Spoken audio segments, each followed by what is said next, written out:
Hola chicas, ¿cómo están? Bienvenidas, les habla Alfonsina. Buenos días, buenas tardes, buenas noches. Es un verdadero gusto estar de regreso con ustedes, chicas. Ya las extrañaba. Sí, de verdad que sí, chicas. Gracias por todos sus mensajes. De verdad me da alegría leerlos, de verdad. Y se siente el cariño, y el cariño es mutuo, chicas, de verdad que de aquí para ustedes es con muchísimo cariño. Y bueno, chicas, pues sí, es lunes, regresamos con estas hermosas narraciones de estas grandes escritoras que de verdad a mí me hacen, ya saben, soñar, reír y hasta llorar. Y bueno, chicas, continuamos con este fic de esta escritora que según ella no hace one shot y ya nos mostró que sí puede hacer un one shot. Sí, chicas, sí, estoy hablando nada más y nada menos que de mi querida Lizzie Villers. Sí, chicas, recordemos el one shot que nos regaló, que hasta nos hizo llorar. Pero bueno, chicas, ahora traemos el siguiente capítulo de este fic que está presentándonos en la Guerra Florida. Y vamos a continuar porque esto me tiene al borde de los nervios. En el capítulo anterior, pues creo yo que ya apareció un galán para nuestra querida Evelyn. Yo amo a Evelyn, de verdad yo la amo, yo la adoro porque es Terry en mujer. Imagínense el carácter, el porte, esa hermosura encerrada en una mujer. Y déjenme decirles, imagínense eso agregando las hormonas, porque nosotras somos hormonas, chicas, eso es inevitable. Entonces, pobrecito, porque vaya que la sufrió. Pero bueno, chicas, no me desplayo más, vamos a ver y a escuchar qué sorpresa nos tiene el siguiente capítulo de este fic llamado Dear Terry, nosotros en la tempestad. Capítulo 4.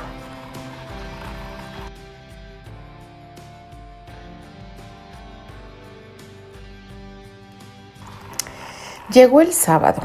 Terry se levantó inusualmente más temprano de lo que acostumbraba los fines de semana, cuando era siempre Candy la que madrugaba.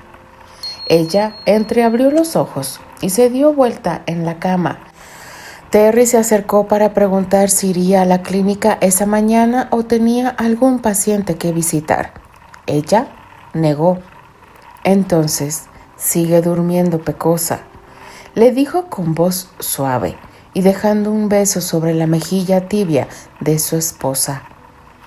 Bajó hasta la cocina, a donde ya estaba Marta, ocupándose de preparar el desayuno y algunos otros preparativos para la celebración que le harían a Candy ese mismo día, que era uno muy especial porque, sorprendentemente, habían tenido paz en las últimas noches, y eso era un verdadero milagro. Hacía un buen tiempo y estarían todos reunidos después de varias semanas. Buenos días, Marta. Usted, como siempre, de pie muy temprano, le dijo amablemente Terry a la empleada. Buenos días, señor. Preparo todo para la celebración. Le sirvo café. Está recién hecho. Mike fue por los periódicos. Ya debe estar por llegar, informó ella, también con amabilidad. La celebración. ¿Cuál celebración? Oh, no me diga nada. Marta, lo olvidé por completo. El niño William vendrá hoy, señor, le recordó la buena mujer, mientras le servía la taza de café a su patrón. Oliver apareció pronto por la cocina y luego de saludar a Marta, con afecto tomó posesión de un asiento mientras la nana también le servía el café. Un inusual silencio se hizo hasta que el muchacho reaccionó y se levantó para encender la radio. Mike llegó con los periódicos y los tres hombres se dedicaron a hablar del avance de la guerra por un buen rato. Al tiempo que desayunaban, Marta se preguntaba cómo podían hablar, leer y escuchar la radio al mismo tiempo. Comentaban de igual forma las noticias que leían el locutor y lo que veían en el diario. ¿A qué hora vendrá el señor Didlock? Terry le preguntó a Oliver. El muchacho era quien llevaba la agenda de su padre. Arreglaba los detalles de las audiciones, programaba ensayos. El actor se apoyaba en su hijo para todo. A las 10, confirmó.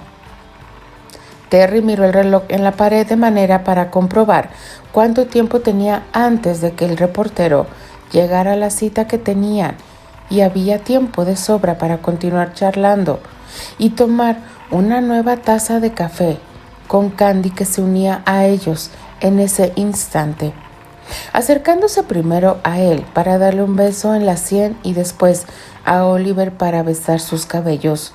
Se sentó al lado de Terry con una taza de café humeante. Se tomaron de la mano y Terry le informó sobre la visita del señor Didlock. Lo había olvidado mencionar. En la siguiente hora fueron apareciendo uno a uno cada muchacho aún somnoliento, y la cocina se llenó de murmullo de voces entremezcladas. Gracias a la diligencia de Mike, esa mañana abundaba la comida. Marta se había dedicado a preparar un completo desayuno inglés, y los chicos se daban un verdadero banquete. Es horrible cuando a veces somos pobres, dijo quejumbroso Richard. No somos pobres, solo que estamos en guerra y hay que usar cupones de racionamiento, le explicó Albert. Hay niños que no tienen nada que comer y no están con sus padres. Nosotros tenemos a papá y a mamá, y a Mike, Marta, el abuelo, apuntó Anne con la comisura de los labios llenos de mermelada. Eso es cierto, Anne. Muchos niños están quedando huérfanos por la guerra. Otros debieron separarse para estar a salvo. Por eso ustedes tienen que ser agradecidos, recalcó una orgullosa Candy. ¿Qué pasará si somos pobres en Navidad? ¿Acaso no tendremos regalos? Yo quiero una nueva caja de colores, reflexionó Duncan. A lo que todos rieron, siendo que faltaban tantos meses para las fiestas de fin de año. Tonto, si cae una bomba, ¡push! ¿No habrá Navidad?, dijo sardónico Richard. Ya es suficiente, Richard. Debes cuidar tu vocabulario. No llamamos tonto a las personas que amamos. Y no caerá ninguna bomba, ni seremos pobres en Navidad. Solo que posiblemente continuaremos en guerra. Y será complicado para Papá Noel traer muchos regalos, pero seguro se las arreglará Duncan. Intervino Terry. Yo desearía cambiarme de escuela, soltó de pronto Anne. Hay niñas muy malas que me dicen que soy marimacho porque subo a los árboles para ver a las ardillas. Quiero que se termine la guerra para poder volver a Londres y regresar a mi antigua escuela. Cariño, debes ignorar esos comentarios malintencionados. Eres una muy femenina niña, Anne, pero te he dicho que evites treparte a los árboles de la escuela. Además de que no está permitido, puedes lastimarte, expresó Candy, anhelando en el fondo volver a tener la edad de Anne, incluso la edad de Richard, de ser nuevo la adolescente con la habilidad extraordinaria de subir y bajar de árboles a sus anchas. Por un momento echó de menos los viejos robles del bosque del Colegio San Pablo. Claro, Anne, puedes subirte a los árboles del patio, intervino Evelyn, siempre protectora. Aquí nadie se burlará de ti. He visto ardillas en los árboles de la cabaña. ¿Y que se lastime de nuevo?, respondió Ollie. Síguele dando ideas, remató. Oliver, por supuesto, se refería al evento ocurrido en el verano pasado, cuando, recién llegados a Stratford, Anne y Duncan treparon a uno de los albaricoqueros de la propiedad y por la debilidad del árbol cayeron estrepitosamente desde una de sus ramas, provocando un esguince en el pie de la niña, raspaduras y otros cuantos golpes también en el cuerpo de Duncan. Más que acostumbrado a aquellas conversaciones, Terry se concentró en intercambiar algunas palabras con Candy. Recordó que no le había hablado de Dedlock y de su visita esa mañana y aprovechó para hacerlo. Continuaremos comiendo, degustando la deliciosa comida. Todos lanzaban elogios a la querida nana. Después de muchos días, podían tener en un mismo plato todos los ingredientes del real desayuno y devoraban todo aquello con genuina felicidad. Pero no era lo único que la buena mujer tenía reservado para ellos. Abnegadamente preparaba el plato favorito de William, Shepherd Pie, y un pastel de chocolate para el almuerzo que los reuniría a todos nuevamente, con motivo de celebrar el recién pasado cumpleaños de Candy. Henry Dedlock llegó puntual a la cita con el actor. Mike lo atendió en la puerta y lo hizo pasar al recibidor para que pudiera esperar allí a ser atendido por Terry, que se tomó unos minutos para acicalarse. Henry se sintió a gusto con la espera. Había un particular olor a geranios que provenía de las macetas de las ventanas, comida casera y pan recién horneado. Todo inundando sus fosas nasales. También el eco de voces juveniles que no paraban de hablar.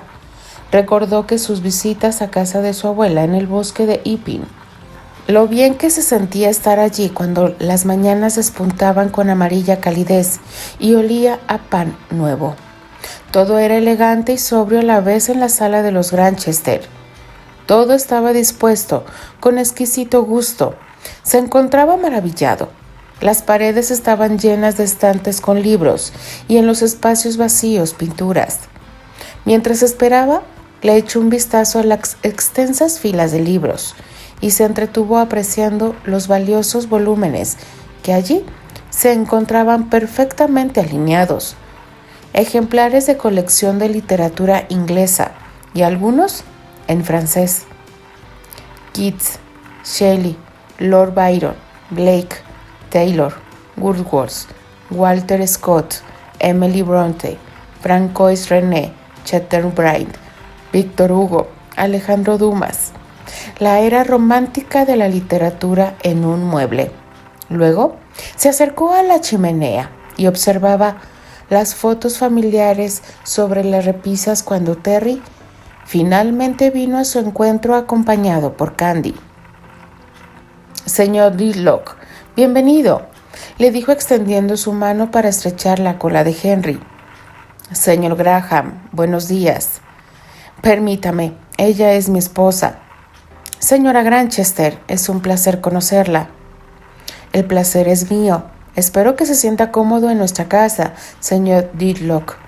Oh, sí, por supuesto. Admiraba los libros y lo exquisito de este salón. Tiene una casa muy hermosa. Candy le sonrió y le ofreció té o café, de acuerdo a lo que escogieran ambos. Terry se decantó por un té y Henry también. Luego de conversar sobre las pinturas y los libros, Terry decidió que el estudio sería un sitio más confortable para realizar la entrevista, y hasta allí condujo al periodista, quien volvió a admirarse con el lugar más privado y personal del actor.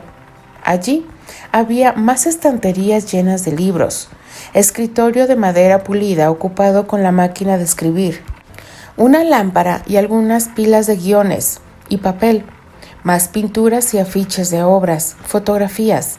A simple vista, Dedlock pudo apreciar una antigua colección de las obras de Shakespeare encuadernadas en cuero marrón que llamó mucho su atención. Terry lo observaba sin decir mucho en el umbral de la puerta, con las manos en los bolsillos, y por alguna razón impulsiva invitó a Henry a tomar el té en la estancia, y no allí, para seguirle mostrando la casa. Así que lo invitó a un salón abierto, en la parte más posterior de la casa, desde el cual se apreciaba el jardín a través de amplios ventanales y que por su amplitud servía de comedor y salón familiar. Había un piano, la radio y un tocadiscos, más libros, fotos sobre la repisa de una segunda pequeña chimenea. Desde ese lugar era más apreciable el sonido hogareño, y no dudó en manifestarle a su anfitrión nuevamente lo hermoso del lugar. ¿Tomarán el té aquí?, preguntó una curiosa Candy que regresaba de la cocina con el servicio sobre una bandeja. Sí, mi amor, luego iremos al estudio, le aclaró Terry. Para Henry fue algo extraño ser atendido por la propia señora de la casa. Se vio gratamente sorprendido por el despliegue de amabilidad del que era objeto y por el natural cariño con el que se trataba la pareja. Cuando volvieron a quedarse solos, no pudo evitar más que palabras halagadoras para Candy. Señor, si me lo permite, es una mujer muy dulce, la señora Granchester, y su casa es muy acogedora. Muchas gracias, Didlock. Ella es realmente encantadora. Siempre ha sido así. Es el fuego de este hogar, manifestó en tono orgulloso. Tomaron el té al tiempo que comentaban las últimas noticias sobre el despliegue militar nazi y sobre Francia. Desde la cocina se colaban voces entremezcladas con la radio, así que volvieron a la tranquilidad del estudio. Terry se sentó en su escritorio. Desde allí aplacó la curiosidad de Henry sobre la colección de las obras de Shakespeare que había acaparado su atención desde el principio. Son antiguas, las traje desde Escocia. Tenemos una villa allí en la que eventualmente sigo yendo de vacaciones con toda la familia en los veranos. Ahora usted me dirá, ¿por dónde quiere comenzar? Tome asiento. Didlock tomó asiento frente a él. Sacó su libreta y le aclaró que comenzarían por el principio. Le pidió a Terry que le narrara parte de su historia, de sus inicios y de su interés por el arte dramático, sin ofrecer detalles personales. Terry narró con elocuencia sus primeros pasos en la compañía Stratford en Broadway, su primer papel en la obra El Rey Lear, su protagónico fallido en Romeo y Julieta, luego su renacimiento con Hamlet. Hábilmente, él había construido una retórica que le permitiera saltarse los episodios más escabrosos de su vida y ofrecerle un relato coherente al reportero, que omitía deliberadamente las penosas razones de su salida de la compañía y los meses de andar errático, hasta su regreso a los escenarios. Terry se refirió a su interpretación de Hamlet como la experiencia más importante de su carrera artística, ya que fue este rol el que le permitió lograr la reputación y reconocimiento que aspiraba a lograr desde que salió del San Pablo, con intenciones de convertirse en actor, superando el periodo más oscuro de su vida. Hablaban de ello cuando la agraciada figura de Evelyn apareció de pronto y aprisa, irrumpiendo en la habitación.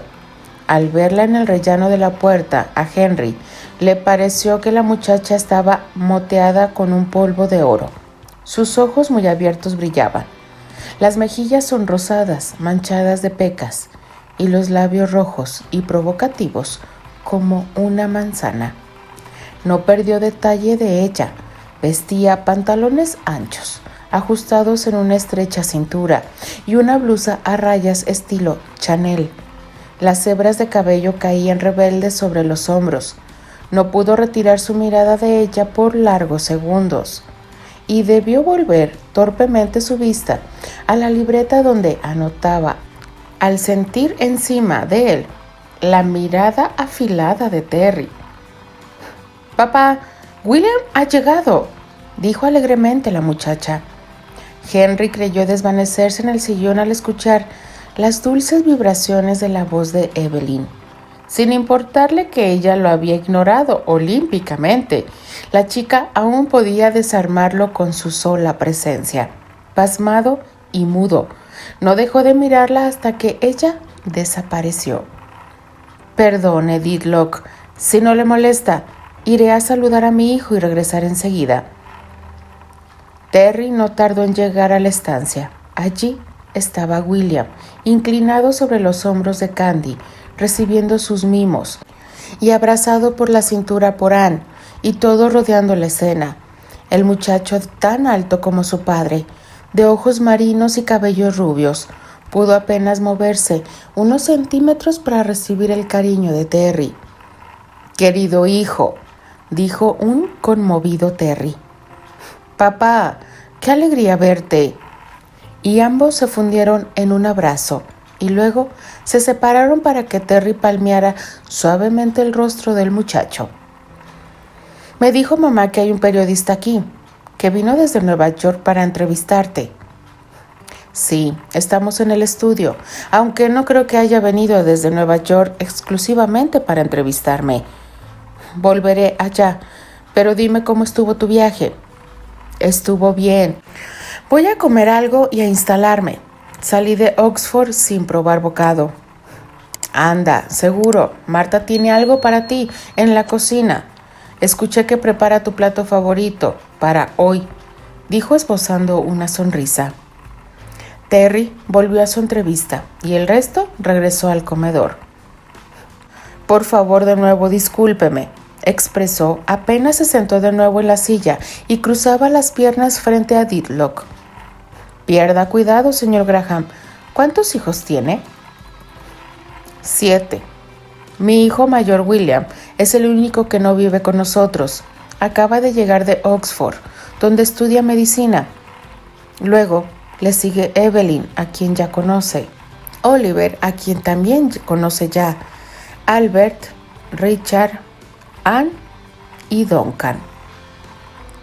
¿Y usted, Diddlock, tiene hijos? ¿Está casado?» «No, señor Graham.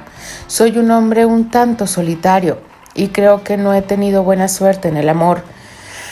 Además, este oficio en tiempo de guerra no deja mucho margen para una relación. Tendría que ser una chica muy especial». «Sé a lo que se refiere. Yo también fui alguna vez un hombre solitario y sombrío. Me era muy difícil relacionarme con los demás.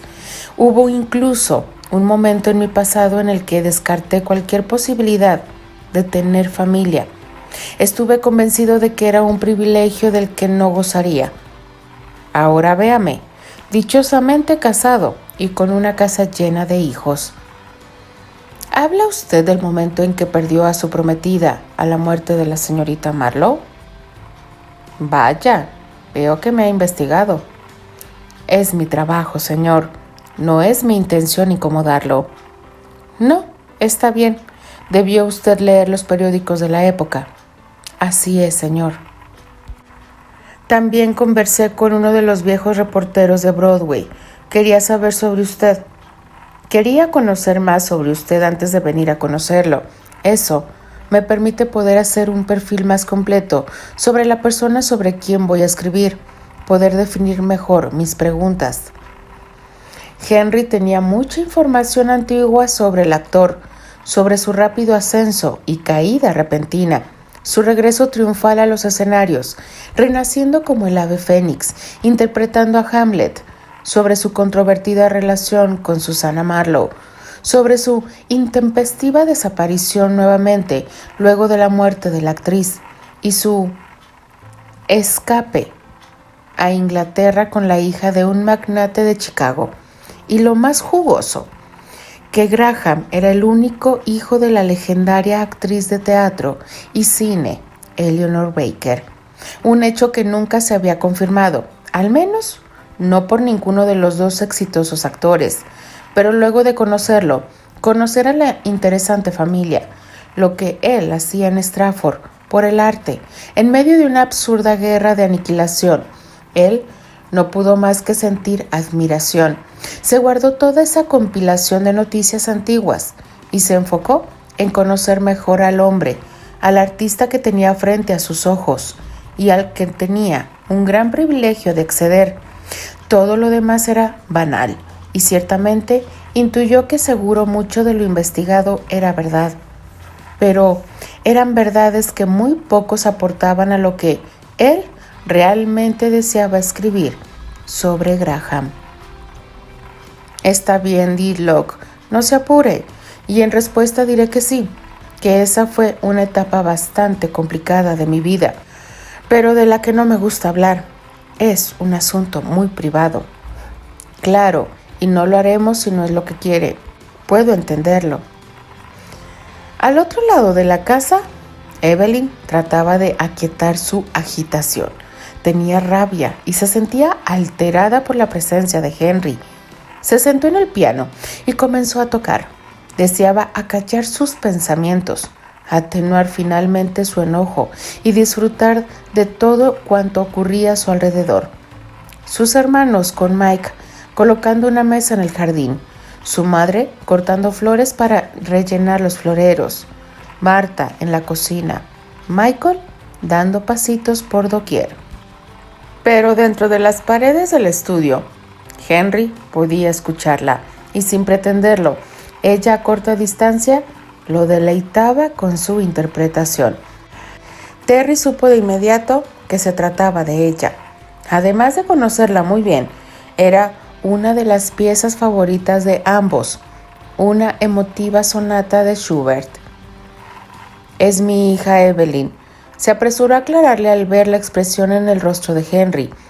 Es quien lo hace mejor. Albert también toca, pero es muy tímido. Ian está aprendiendo. Yo mismo le doy las lecciones. Henry sonrió. Estaba gratamente sorprendido. Podía reconocer a una buena intérprete, como en ese momento lo estaba demostrando la jovencita Granchester.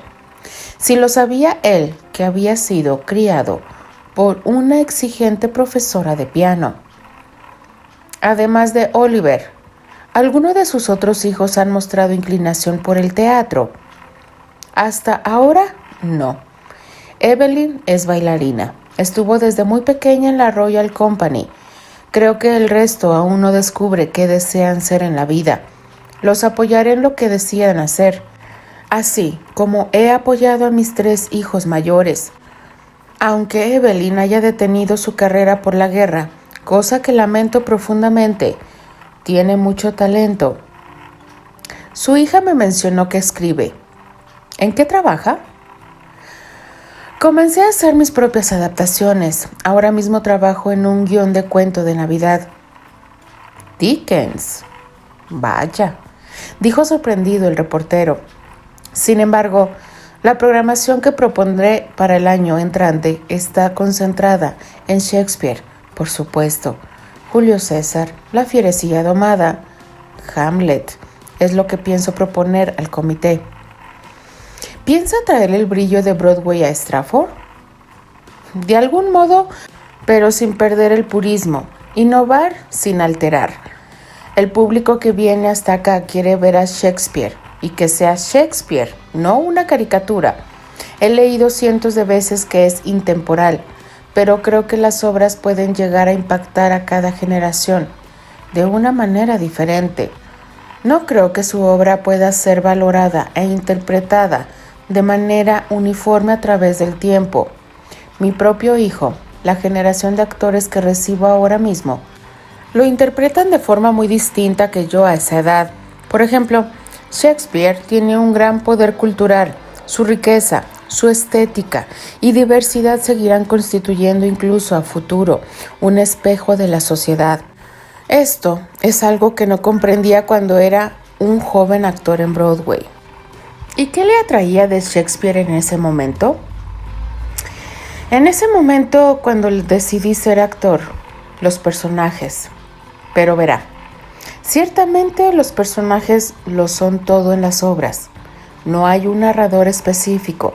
Son los personajes los que llevan la historia, con sus discursos y parlamentos excavando con temas políticos, morales, humanos. Esto también lo comprendí con el tiempo. Estudiando a profundidad la obra, interpretando cada personaje que me ha tocado o he querido interpretar. En Shakespeare, los personajes adquieren vida propia, sobrepasan a las obras. Es parte de escribir con el genio que él poseía, con el uso del lenguaje, de la intuición. Es esa esencia la que trato de transmitirle a mi hijo, a mis actores. ¿Por qué Broadway? Actores como Henry Irving hicieron una extraordinaria carrera aquí en Inglaterra. Shakespeare era uno de los dramaturgos más populares y representados en los teatros neoyorquinos. Y no puedo mentirle, también hubo un motivo muy especial. Eso me lleva a algo que no comprendo de su propia historia. Señor Graham, ¿por qué entonces se fue de Broadway en su mejor momento? Allí pudo alcanzar el esplendor de la gloria, fama, fortuna. Lo hice por una razón más trascendente que todo eso que usted ha descrito. ¿Acaso no se lo imagina? ¿Me quiere decir que lo hizo por amor? ¿Por una mujer? Lo acababa de conocer. Todo en mi vida, señor Didlok, se ha tratado de ella. Véalo de esta forma, continuó Terry. Todo lo que tiene que ver con mi pasado ha quedado muy lejos, tanto que a veces creo no haberlo vivido porque ya no tiene importancia para mí. Lo verdaderamente importante es lo que me rodea, esta familia. Esa etapa en mi vida me resulta ajena. Es con esta familia que todo lo realmente importante comenzó a ocurrir en mi vida. De ningún modo quiero que me malinterprete. Ha desarrollado usted una gran carrera en Inglaterra y debo admitir que me conmueven las razones que lo han movido en la vida. ¿No le parece interesante? ¿Cómo nos mueve la fuerza del amor, señor Didlok? Mucho, debo admitirlo. ¿Por qué vino a Stratford? ¿Por qué escogió a Memorial para continuar su carrera? Otra vez, una razón personal, pero se la diré. Vine aquí para proteger a mi familia. Y, por otro lado, Sir Archibald Flower, el presidente del ayuntamiento y del teatro, me pidió venir a dirigirlo. Era una oferta que venía haciéndome desde hace tiempo. Nos conocemos desde hace unos 10 años. Vine a la inauguración del Memorial en 1932 como su invitado. Yo trabajaba en el Royal Haymarket en esa época con Charles White y estrechamos nuestra amistad desde entonces. Hacer teatro, señor Didlok, en medio de tiempos tan convulsos, cuando al otro lado del canal se vive una verdadera barbarie, donde se han degradado todo valor humano, es un acto de resistencia. El arte es una forma de combatir la incivilidad nazi. Ahora mismo hay toda una generación de artistas europeos que han sido perseguidos, asesinados, presos o desaparecidos. Los nazis son enemigos del espíritu creativo porque es una forma de ser libre. Terry y Henry Didlok conversaron por una hora más. Cuando estuvo listo para marcharse, pidió a su anfitrión poder despedirse de su esposa. Terry supuso que Candy continuaba en la estancia. Desde allí provenía música y voces. Los hombres caminaron por el pasillo hasta llegar al lugar. Los más pequeños estaban en el jardín y los mayores en la estancia. Evelyn continuaba sentada en el banquillo del piano, mientras charlaba con William, Albert y Oliver. Este se levantó para ir al encuentro de su padre y de Didlok, saludando con cordialidad. Era evidente que a Oliver le caía muy bien Henry, que se agradaban uno al otro.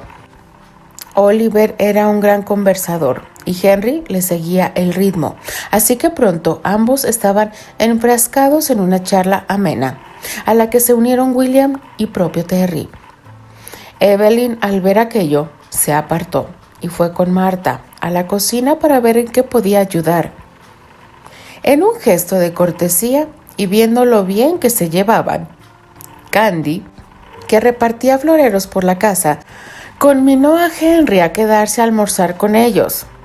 Era refrescante tener visitas que no fueran las mismas reducidas de siempre. Para el enfado de Evelyn, Henry Didlok hacía buenas migas con su familia, en parte por su carácter afable, sus buenos modales e inteligencia, y porque para Candy era estimulante relacionarse después de mucho tiempo con un americano. Continuará. Yo me imagino la cara de Evelyn cuando llegó Henry a la entrevista y ver que se llevaba con todos, hasta con su papá.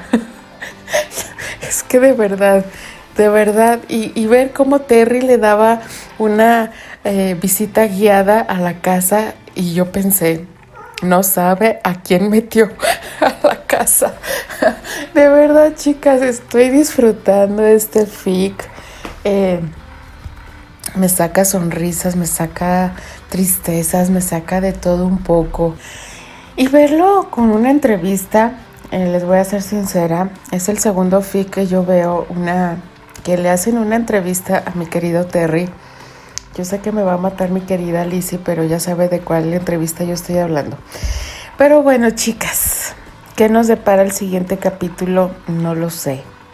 Lo vamos a ver en el siguiente capítulo. Chicas, de verdad, muchísimas gracias por las muestras de cariño.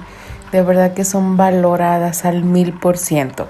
Y bueno, solamente me queda despedirme. Les mando un fuerte abrazo. Se despide Alfonsina, la chica de los labios rojos, y de parte de las apasionadas. Nos escribimos, nos leemos y nos escuchamos en el siguiente capítulo. Adiós.